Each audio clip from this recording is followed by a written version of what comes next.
اور امریکہ نے جو میسج بھیجا ہے پاکستان کے ذریعے بھی، اور امریکہ کے جو وزیر جنگ ہیں ہیکسٹ، وہ جو ہے انہوں نے بھی ایک پریس کانفرنس کی ہے اور اس میں اشارہ دیا ہے کہ اس مرتبہ زیادہ بڑی تیاری کے ساتھ زیادہ بڑا حملہ ہوگا، اور اس کا خطرہ روس نے بھی ظاہر کیا ہے۔ روس نے کہا ہے کہ امریکہ مذاکرات کی آڑ میں وقت لیا اس نے، اور وہ دوبارہ حملہ کر سکتا ہے، اور پہلے سے یہ بڑا حملہ ہوگا۔ مبصرین بھی کہہ رہے ہیں کہ امریکہ نے اس وقفے میں اپنی فیلڈنگ نئے سرے سے لگائی ہے، مزید ہتھیار منگوائے ہیں، مزید فوج منگوائی ہے۔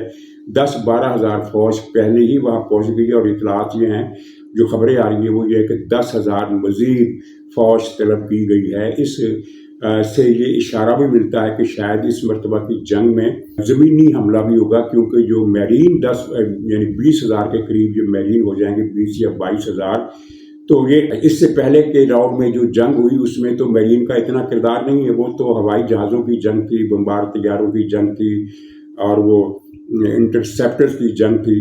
لیکن اس مرتبہ اتنی بڑی نفری جو منگائی گئی ہے، مزید جہاز، یہاں تک کہ آپ کے علم میں یہ بات آ گئی ہوگی کہ مزید 250 بمبار طیارے 250 250 بمبار طیارے بھی، فائٹر طیارے بھی انہوں نے منگوائے ہیں مزید۔ اس کا مطلب یہ ہے کہ نہ صرف یہ ہے کہ زیادہ شدت کے ساتھ بمباری ہوگی، بلکہ شاید زمینی حملہ بھی ہو، اور زمینی حملے کا پلان انہوں نے پہلے سے تیار کر رکھا ہے، جس پر عمل درآمد انہوں نے ملتوی کیا۔ یہ پروگرام تھا آج سے 2 ہفتے پہلے کا کہ امریکی میرین اتریں گے ان 4 جزائر میں جو ایران کے ساحل پر واقع ہیں، اور ایران کے ساحلی دفاع کے ساتھ ساتھ ایران کے انفراسٹرکچر کو بھی، تیل کا جو انفراسٹرکچر ہے سارا سسٹم، اس کو بھی وہ کنٹرول کرتے ہیں۔ ان 4 جزیروں میں سب سے بڑا وہی خارق جزیرہ ہے، اس پر قبضہ کرنا تھا۔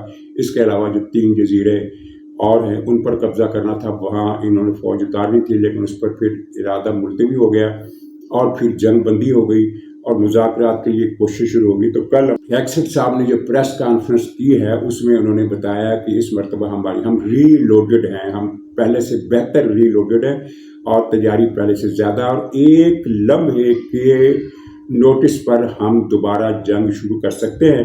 اور جو کچھ لگ رہا ہے نقشے سے کہ کس طرح جہاز کہاں کہاں پوزیشن لے کر بیٹھے ہیں، اس سے لگتا ہے کہ اس مرتبہ پچھلے راؤنڈ میں امریکہ کو جو نقصانات پہنچے تھے ان کے ریڈار سسٹم کو، ان کی فوجی اڈوں کو، تو ان سب چیزوں کو سامنے رکھتے ہوئے ایک نیا پلان بنایا گیا، اور ظاہر امریکی اڈے تو اس مرتبہ استعمال نہیں کیے جائیں گے، کیونکہ وہ تو پہلے ہی انہوں نے وہاں سے فوج نکال لی تھی۔ اب جو کچھ ہوگا وہ سارے کا سارا بحری جہازوں کے ذریعے ہوگا، نیوی کے ذریعے ہوگا۔ وہ کیسے ہوگا ظاہر ہے یہ نقشہ تو یہ تفصیل سے نہیں بتایا گیا، لیکن جس طرح کی ہلچل امریکی فوج اس علاقے میں کر رہی ہے، جس طرح کی تیاری ہو رہی ہے، جس طرح مزید کمک آ رہی ہے، مزید ہتھیار آ رہے ہیں، جہاز آ رہے ہیں، اور جس طرح کی دھمکیاں دی جا رہی ہیں، اس سے یہ لگتا ہے کہ اگر ایران امریکہ کے مطالبات پورے کے پورے ماننے پر آمادہ نہ ہوا تو جنگ ہوگی۔ اور یہ فکرہ بہت اہم ہے کہ پورے کے پورے مطالبات عام تاثر کے برعکس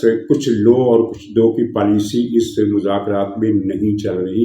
یہ غلط فہمی تھی جو دور ہو گئی ہے، یعنی پالیسی، جیسا کہ میں نے کل بھی خود بھی میں نے یہ کہا کہ شاید امریکہ وہ میزائل والے مسئلے پر زیادہ زور نہ دے، وہ سارا زور یورینیم پر دے اور ایٹمی ترسیبات پر دے، لیکن اب پتہ چل رہا ہے کہ امریکہ جو مطالبات بنیادی کر چکا ہے ان میں امریکہ کوئی نرمی نہیں چاہتا، اور یہی پیغام ایرانی اداروں کو دیا گیا۔ اور یہ شیخ صاحب نے جو کہا ہے کہ ایران کے لیے یہ موقع ہے کہ یا تو وہ امن کا رستہ اختیار کرے یا پھر ہم سے ڈیل کرے اور ہماری شرائط کے مطابق کرے، ورنہ پھر پہلے سے زیادہ بڑی، پہلے سے زیادہ تباہ کن جنگ ہوگی۔ امریکہ کو یہ دعویٰ کرنے کا جواز ہے، دعویٰ کرنے کا جائز نہیں، مطلب کہ، لیکن جواز سے مراد یہ ہے کہ اس نے پچھلے سیشن میں جو پچھلے راؤنڈ میں جو بمباریاں ہوئی ہیں ان سے ایران اب کمزوری کی آخری سٹیج پر ہے، اور اس خوش فہمی میں مبتلا رہنے کی ضرورت نہیں کہ اب ایران کے پاس اب بھی بہت بڑی میزائل باقی ہے۔ یہ حقیقت ہے کہ ایران کا انفراسٹرکچر جو برسر زمین تھا، جو گراؤنڈ پر تھا، وہ سارے کا سارا تباہ ہو گیا ہے۔ تو ایران پہلے کے مقابلے میں، یعنی جب جنگ شروع ہوئی تھی تو اس وقت ایران کی جو پوزیشن تھی اس میں اور آج کی پوزیشن میں بہت بڑا فرق آ چکا ہے۔